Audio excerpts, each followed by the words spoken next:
Over multimedia on you. Facebook live stream. Good morning. We're going to get some of your comments out here. Keep commenting, asking questions. I got it up here, so I see what you put. Getting a lot of comments about testing, mass testing. I think we talked about that with pretty much all of our callers and where we're at on that. 917. I wanted to get former Speaker Judi Won Pat on. She's, of course, heading Varo Victims Advocates reaching out. And Madam Speaker, we didn't get to touch base with you on this chain of events with the Attorney General releasing a couple of suspects that kind of caused this big chain reaction where the governor, basically scolded him, and we just had the Lieutenant Governor also on, and they all had a problem with this. But I wanted to go back to the victims, victims of crime, and just because we haven't touched base with you since this COVID started, just on the Varo end. What are you guys hearing from victims out there?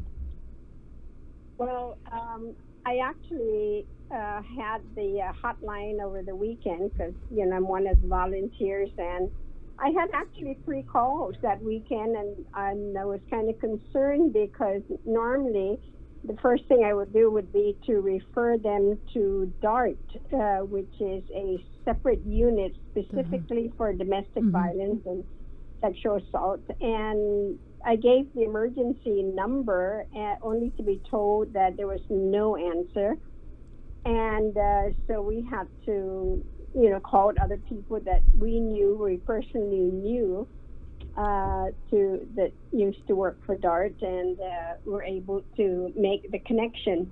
The other thing that disturbed us was the victims told us is that they had cases filed, and to date they had not heard anything, whether there was an investigation or an arrest, and that was very disturbing to them because they were fearing for, again, that the abuser would could very well come back. I mean, seriously, I was very worried for them as well because nothing was being done. And so I'm only talking about 3 that I know of currently that I had taken the hotline, but I've actually heard from the staff that they were hearing the same thing, that the abusers felt that they were not being, that the reporting of the abusers were not being addressed. That means they were not arresting, they were not questioning, and so the only thing I could think of was the fact that that announcement was made is that there were, I guess, just getting the information and then releasing them, so that was very disturbing. Yeah, well, one is too many. I mean, I can't believe that the domestic assault response team, no one's answering the phone. You said you had reached out to people. What response did you get in terms of? Other than the fact that they said okay, they themselves will call. So, and the phone calls I was getting was afterwards. I mean, after normal closing time, but there is a specific emergency hotline also separate from the 8 to 5 phone numbers, and neither one, of course, of those numbers were being answered. So we normally don't do this, but because we just give the number to them to assist them, tell them where they need to go, who to call. But that particular time that we were actually making the calls ourselves to DART because we were worried about, the victims.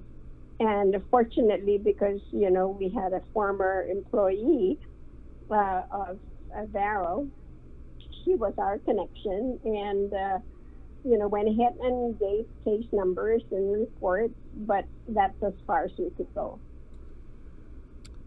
Wow, so you had to call in your connect. Yes, unfortunately. Madam Speaker, we were looking at this whole deal with the AG letting these knuckleheads out, and clearly it was violent, a crime in my opinion. But we had also, in looking at some of the people who were being booked to release at DOC, there was one case, I don't know if you have that in front of you. I don't have it in front of me, but I do recall that one of them was a family violence case. And I want to say it was a third-degree felony.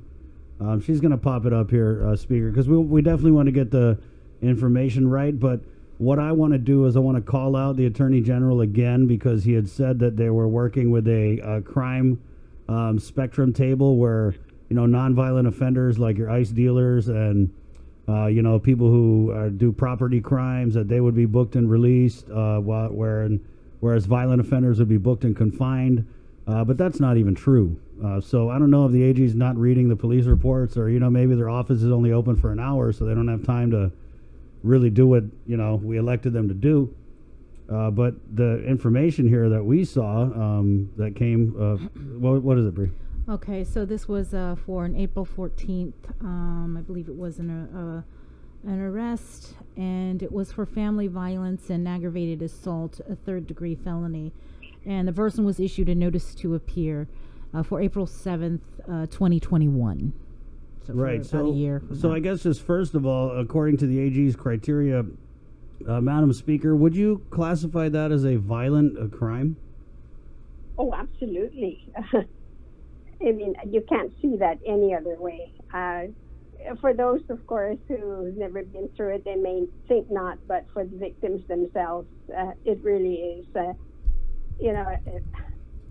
don't know how to describe it, but I was literally very worried because the individual was, very fearful, not knowing, of course, that the individual could come back anytime. She couldn't sleep. She was crying all the time. She didn't know what to do. She was even going to get into her car and drive around somewhere where maybe you wouldn't find her. But then, of course, the car could be recognized. I mean, the women were literally afraid for, their lives. And I just couldn't understand, honestly, why, this would not be considered a very, it is a violent crime when you violate, a person, physically violate a person. I can't see it any other way than that. Because not just affects them physically, but emotionally, and you're scarred forever. You're preaching to the choir. I just wish the AG was in the church with us, because he's not hearing the message.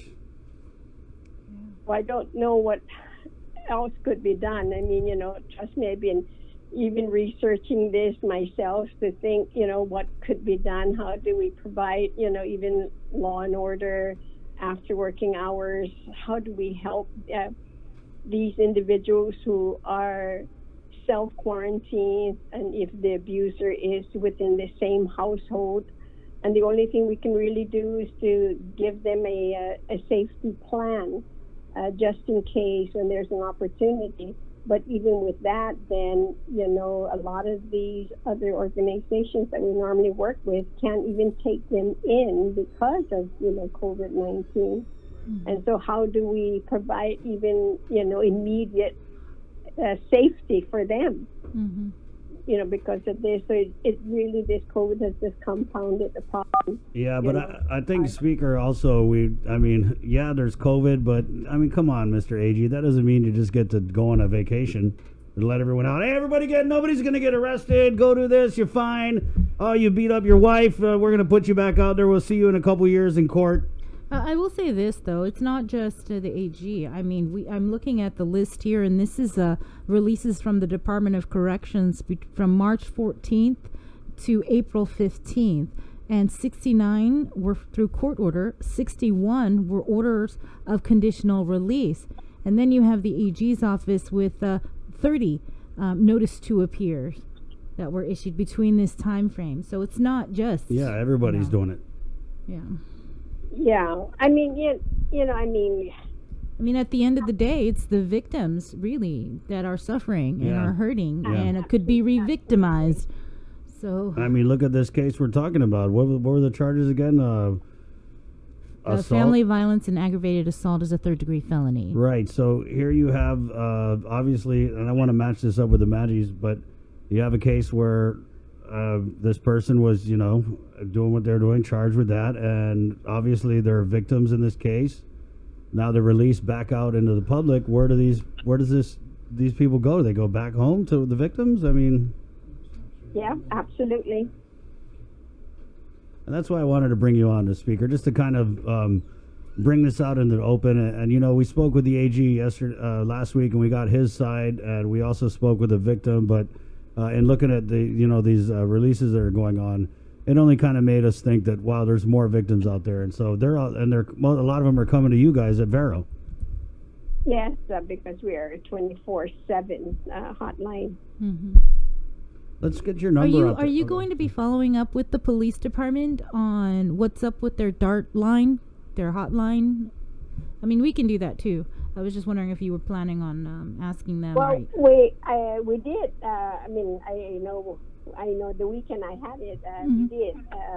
And I know the staff has done the same thing because they really work very closely with them. So, I mean, I've not spoken to them since last week, but, I'll follow up to make sure again now that the numbers, the one number is working or that's being answered. Okay. Right. Yeah, because, we've worked with the DART group, and they're a really great group of people, so I'm kind of surprised that they're MIA. I don't know.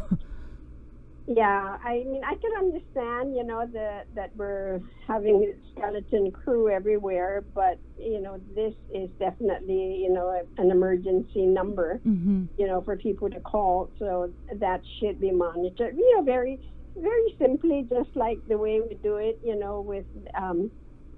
with Vero, is that then the Vero number comes to my, personal cell phone. Mm-hmm. You're right. So then I can take it wherever I'm at. Wow. And I would think that would be the case. Yeah. Whoever then has the hotline. Mm-hmm. You were speaking what's called the common sense. I mean, I don't mean to make light of it, but you are. I mean, what's next? What's next? We're not going to answer 911. Is that what's next? Forget it. Just everybody should be staying home.